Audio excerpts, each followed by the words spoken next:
angano arirarira, izao mitantara ianareo mihaino. Ilay ramatoa tendan-kanina. Nisy rangana nanambady ramatoa tendan-kanina be hono ary nanan-janaka maro izy ireo. Indray andro dia nisy olona maty tao an-tanàna ka niteny tamin'ny vadiny ilay ramatoa hoe: andany ianao mandeha mamangy ny manamanjo. Nananteny ilay ramatoa fa hitondra hena ho azy ilay vadiny, izay avy amin'ny sakafo zarain'ireo manamanjo, fa ilay fahoriana kosa dia tsy norarahiny loatra. Andeha aho ilay rangahy, fa mila miasa tany kely aloha. Ary dia nalainy ny angadiny ka lasa izy nandeha tany an-tanimbary. Noho ny tonga tany izy dia nosaromany tamin'ny lamba ny angady, satria moa izy efa nitondra lamba roa, ary dia natsatony teo an-tanimbary ka nataony toy ny sarin'olona miasa mafy. Avy eo izy dia lasa nandeha tany amin'ny tranon'ireo manamanjo. Rehefa nitazana ilay angadiny sarona lamba ilay ramatoa dia nikikika hoe: tena tala mihitsy ity, fa mbola eo foana nefa tokony andeha haka ny henany amin'ny tranon'ireo manamanjo. Nitazana matetika izy nijery raha efa lasa ny vadiny, nefa dia mbola hitany teo foana. Nanompo tia vadiny izy kanefa tsy fantany fa efa lasa tany amin'ny tranon'ilay manamanjo ilay rangahy. Rehefa hariva ny andro dia reny avokoa ireo olona niverina avy tany amin'ny tranon'ireo manamanjo. Tesitra mafy izy nieritreritra fa tsy hitondra hena ho azy ny vadiny.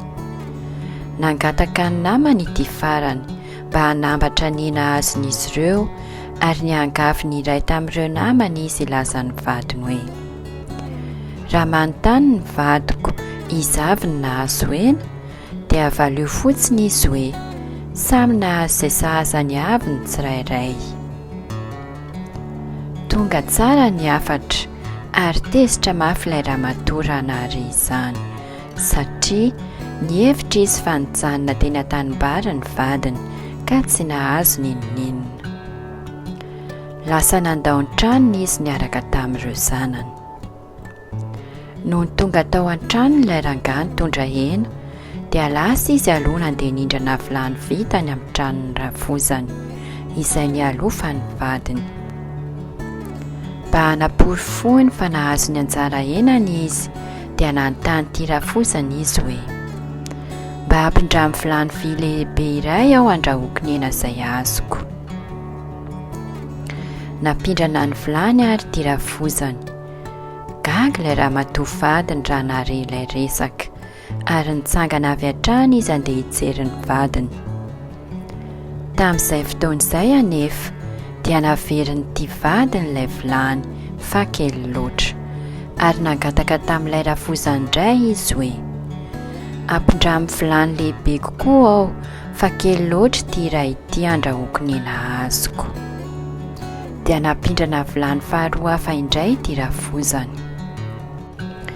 Naniry mafy ny hiverany amin'ny vadiny ilay ramatoa mba hihinana hena, ka dia notsongony ity zanany farany izay nitrotrony mba hitomany, ary mody nataony antondresaka hiverenany any amin'ny tokantranony izay nilaozany ny ranomasin'ilay zaza.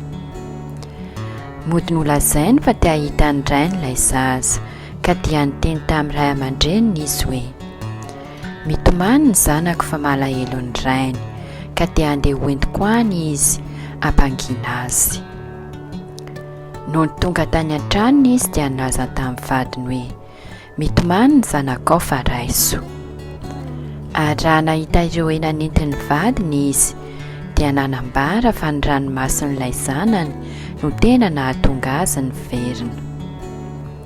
Ramatoa, hoy ilay vadiny namaly azy, sady nanapaka ny hena izy.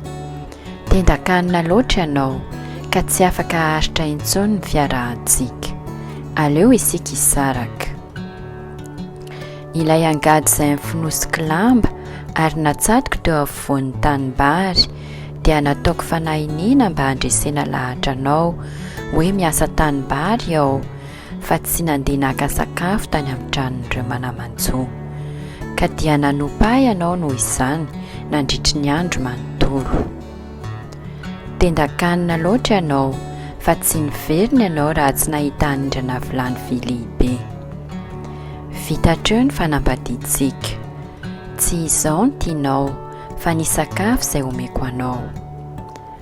Raha nahare izany ilay ramatoa dia menatra mafy ary lasa niverina tany amin'ny ray aman-dreniny. Angano angano, arirarira, tsy izao ny mpandainga fa ny Ntaolo.